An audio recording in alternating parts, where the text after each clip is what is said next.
Kami naman ng mga hawak ni Sir, baka mahirapan kami mag-judge masyado. So we had to limit it down now to teachers, maybe in the future, nurses, mga criminology students, lahat, no? Para lang mas madali-dali ang buhay pagpili ko. Dami-daming magaling na yun. Baptism of fire nila ngayon, they will perform in front of our audience, thousands, by lunch break. Congratulations po. Ang tanong ko naman dito sa mga teachers natin, may maliwanag pa kayong kung ano yung maging goal nyo sa paghubog nitong mga future talents nito? Yung role.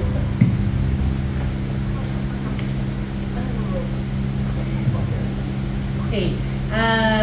Actually, nasabi na po sa amin na magme-mentor kami sa mga finalists natin. So, sa akin po, sa tingin ko naman po, marami na rin po akong naturuan sa pag-awit. So, tingin ko naman po ay makakatulong po ako sa kanila para mas maging bongga ang kanilang performance at ang kanilang mga technique sa pagkanta. Teacher Aki, may nasabi sa ko? Sa experience ko po kasi, nung may mga pinapapunta kami ng Japan. So, di ba nagtitake sila ng mga blue card, mga ganyan. Yung mga nagbabalak na pumunta na Japan, kailangan pumasa. Yung iba doon, talagang hindi pumapasa, hindi talaga napapasa ko naman. So, siguro meron akong mai-contribute na maayos-ayos doon sa mga contestants. Pumasa. Beverly? Siguro ako, ang gusto kong mangyari is for me to discover their weaknesses and their strengths. Para yung weaknesses nila, ito ay mas strengthen. At yung strengths nila, yun po ang magagamit natin para sila ay mag-improve pa sa kanilang klase ng performance. Kasi ako, ang gusto ko po, hindi lang kumakanta. Dapat nagpa-perform. Magkaiba po yun eh. Iba yung performer sa singer lang. Mas malalim po at mas malaki ang ginagawa ng isang performer. And I want a performer from these people. Okay. Joros, ano naman ang magiging ambag ng isang Joros Gamboa? Ayun po, wala na naman po ulit nagtanong, pero marunong naman po ako kumanta. At sample. Kasi binabase ko sa itsura ng audience yung kinakanta ko. Joke lang. Sa akin seriously, yung character ng na ilalagay mo sa entablado, importante yun. Katulad yung sabi ni Tita Bebs, yung performer na pwedeng iba ka dito bilang guro, baka medyo mahihain ka, pero kapag nasa stage ka na, parang ibang tao ka na. So, yun yung performance side, dun lalabas. So, sa tingin ko dun ako makakatulong sa pagpalabas ng kanilang performance side at tulungan sila sa kung paano yung tamang kanta rin para sa kanila. Dahil katulad nga nung sinabi sa akin nung nagsisimula ako kumanta, huwag mo kakantahin yung gusto mong kanta. Kantahin mo muna yung kaya mong kantahin. So, para doon maipakita yung galing mo, saka yung uniqueness ng boses mo. So, sa tingin ko po, doon po ako makakanta. Tanong ko lang, Joros, hindi ka ba na-intimidate alongside with Wenchity, Teacher Rocky, Beverly? Hindi po. Kasi po, mga kaibigan ko po sila. Kaya malaking tulong. Hindi. But syempre, hindi siya yung confidence eh. Mas lamang kasi yung tanggap na nila ako eh. Kaya sana po tanggapin niyo rin po ako. At God bless you. Kasama si Jeffrey Tam. Yes, pero si Jeffrey Tam kasi alam naman natin na siya yung pinakabatang rapper na na-discover nung 90s talagang may album siya. kahit 75 years old na siya ngayon, di ba? Di ba? Hindi, nasa ano lang siya ngayon, sa Taiwan, nasa Taiwan. Pero sasamahan niya po tayo. Sobrang blessed lang po ako. Lagi akong nabless na napapasama ako sa mga magagaling pong at mga talentadong tao po. Kaya nadadamay po ako. pero linawin ko lang, hindi mo rinaso dito si Direk Cathy, ah. Ay, hindi po. Dahil ano po, takot po ako sa kanya. Hindi ko po siya kaya. Alam ko na magbubuo itong third teacher's edition na ito kasi ikaw yung turing na lucky charm ni Direk Cathy. Ay, hindi. Una po, yun ulit lilinaw. Hindi po ko naniniwala sa luck dahil malas po yun.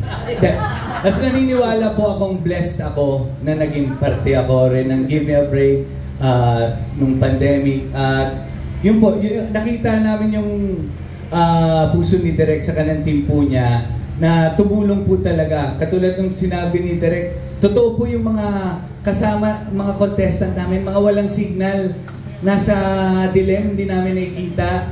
Pero during the pandemic pa to, so mas mahirap yung sitwasyon. So, biruin nyo, natawid natin yun, nakatulong po sa mga tao. Pero ngayon po, mas open na po tayo ulit. So, sana mas marami pa po tayong matulungan. Ayun po. Dagdag context lang, no? Nakamask sila mamaya pag napanood nyo. Alam Nakamaskara sila kasi ayaw na, gusto namin lagyan ng mystery yung the face behind the voice. No, until such time na, matutuwa ka. Eh, syempre, pagdating sa mga creatives sa ganyan, chuwari-wap lang kami. Pero nakita ko sila kanina, alam mo, kahit nakamask direct, mukha may mga maitsura, no? May mga height, may mga build. Exciting. But it creates a lot of mystery, right? Opo, and aside from mystery, parang ayokong mag-get in the way yung itsura ng tao sa pag-judge ng galing at talento nila. So, regardless of how they look like, ang importante, singers naman po yung sinajudge at performer. So, tsaka na yung mukha. Alam naman natin, ang mukha ang daling ayusin. Pero pag ito at yung talento ang wala na akong magagawa doon. Suggestion lang po, pwede ba naka-blindfold na lang kami para talagang hindi namin sila makita? Hindi, saka ang reveal po nito, hindi po agad-agad. Next year pa po i-reveal. Ikikwento po niya, kasi po si Jeff Tam, sa first Give Me a Break, was a mystery, naka-mask siya. So nobody knew who he was, and I tasked him to be the parang Simon ng, yung talagang malupit magsalita. And na-reveal na po namin after Give Me a Break 1. Ngayon si Joros, may gusto siyang ipagawa kay Jeff Tam as character uli when judging. Ikwento mo, dali. Hindi, kasi po, alam naman natin na minsan kapag nagja-judge tayo, lalo kapag minsan medyo nagiging linyan ka sa sa ginajudge mo. Medyo sinisugarcoat mo yung Pero alam naman po natin, minsan kailangan natin yung raw na pag-judge. So yun po yung ibinigay namin kay Jeff na ako, magiging totoo ko as kaya ko po. Pero si Jeff Tam, yung walang sugarcoat, i-characterize niya yung yung pag-judge. Pero not to offend our contestants, but to tell the truth kung ano yung mga kailangan niya talagang i-improve sa sarili niya. So abangan niyo po yung character na lalabas na magiging isa sa mga judges. Si Jeff Tam po siya, pero kakaibang character po to. So ayun po yung dapat niyo rin abangan. Okay, good luck po and congratulations. Thank you. Ayan. We have our next question. Hi, good morning. I'm Kate. My question is for Joros and Direk. Kasi Give Me a Break, you've given breaks to other people. Like si Joros, I was reminded by an article na you're the discoverer of Gerald Anderson. So parang ano yung nakikita nyo sa tao para mabigyan ng break? Is it just gut feel or may certain criteria?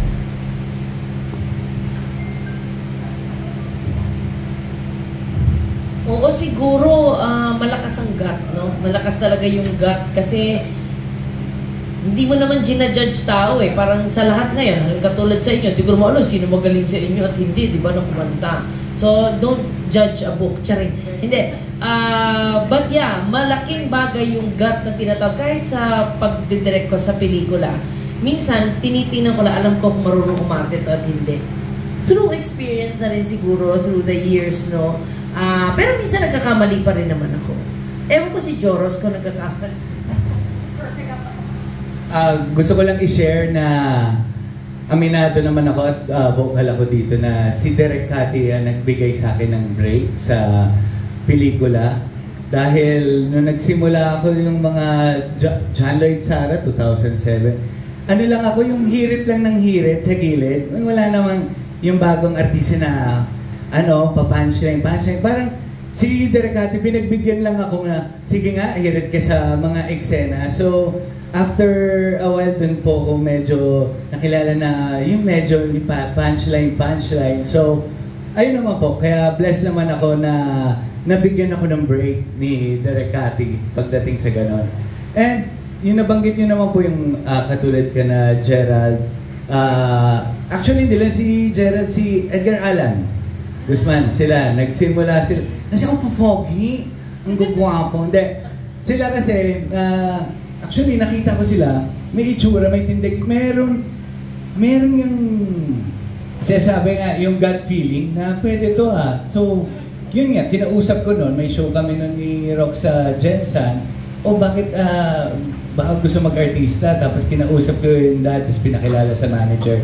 Although, kung ano man mga na-achieve nila sa It's Them, kumbaga na-introduce ko lang sa kanila yung showbiz. At the same time, sinasabi ko sa kanila noon pa lang na balang araw, yung iba sa inyo, sila yung mga naging backup dancers ko nung yung mga bata sa 14, 15 years old sila. Sabi ko, balang araw, mas magiging sikat pa yung iba sa inyo sa akin. Huwag nyo lang gawin yung mga pagkakamali ko. Kumbaga, ayun, matuto kayo sa mga pagkakamali ko. Ayun po, ginawa nila lahat ng pagkakamali ko. Joke lang. Mababait na bata yan. Sina Gerald I love ko yan. Thank you. And last na po, for Derek Cathy, nabanggit kasi isa surprises yung magiging under your management. Ano po ba yung, can you describe yung may talent management, the work na po ba yung actually, matagal na, marami nang sasabi sa akin, direct, i-manage mo na lang ako. Hindi naman ako into that, diba? But then ito, syempre medyo naglalaylo na tayo in taking projects and ganyan. Tapos nare-realize ko na tutulungan ko lang naman sila. So, it wouldn't be so hard kasi ginagawa ko na rin naman with or without the contract. Tapos ito, siyempre marami tayong minsan mga reklamo at sa mga bagay-bagay, no? And kaya dito sa company na to, sinusubukan namin, wag namin gawin yung inireklamo namin sa iba. So hopefully by that vision, mas makatulong ako sa mga ima-manage naming talents, knowing that they are protected and well taken care of. Yun. And si Friendship actually, siya yung unang-unang nabudol ko po. Wala pa official pirmahan, but she is the very first talent to be managed by Nickel Entertainment. Thank you for the trust, French. And yun. Gusto ko lang parang ipagmalaki na yung unang winner, grand champion ng Give Me a Break first. Kaya lang yun kasi hindi lang singers, pati songwriters. Was a songwriter who wrote SB19's song na theme song ng No Stopping You na theme song ng Love at First Street. So, ayan na. I believe in their talent. Magaling talaga siya. Si Potito Chief. Thank you, Derek.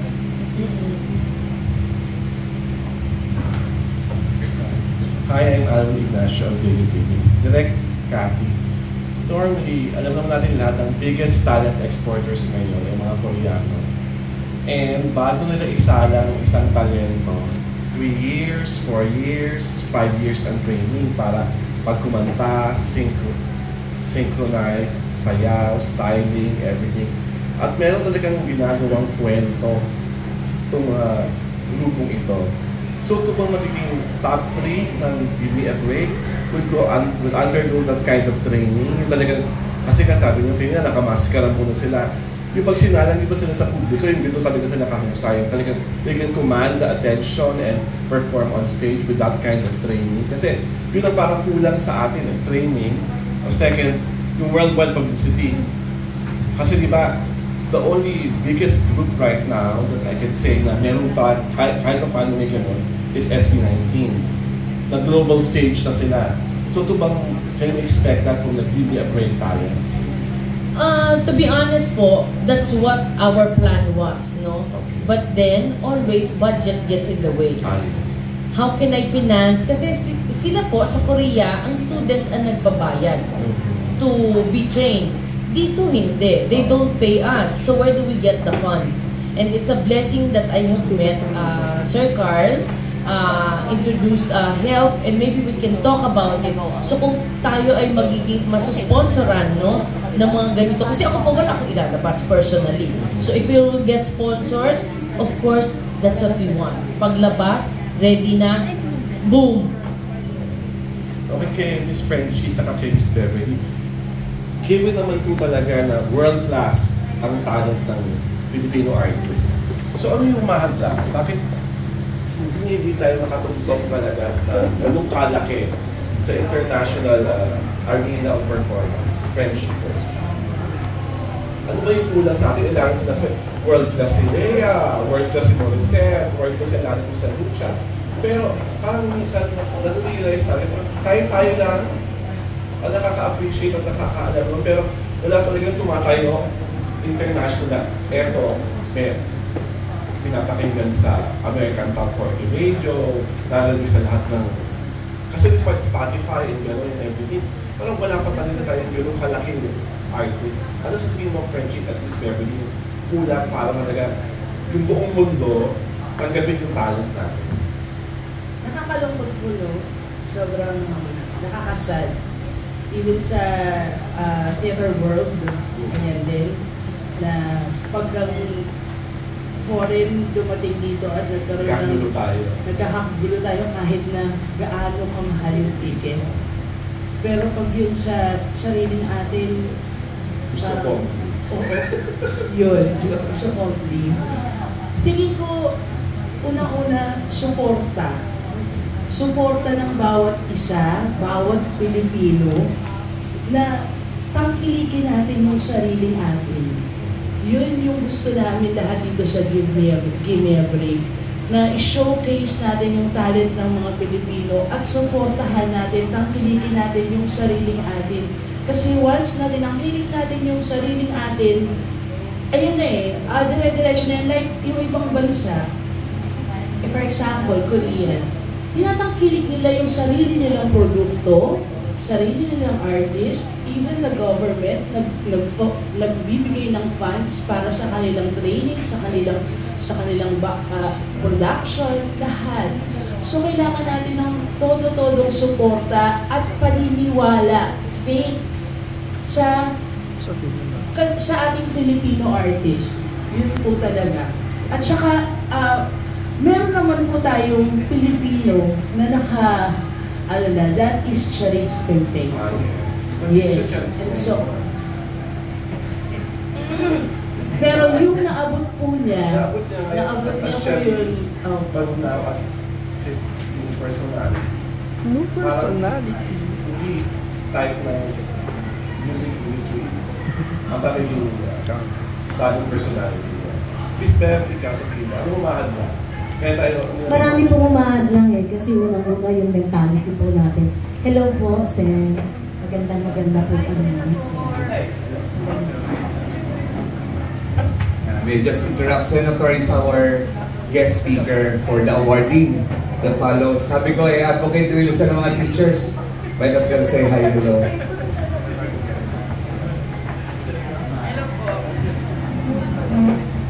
We won't stay long, hi, hello lang kami kasi nandun kami sa kanila.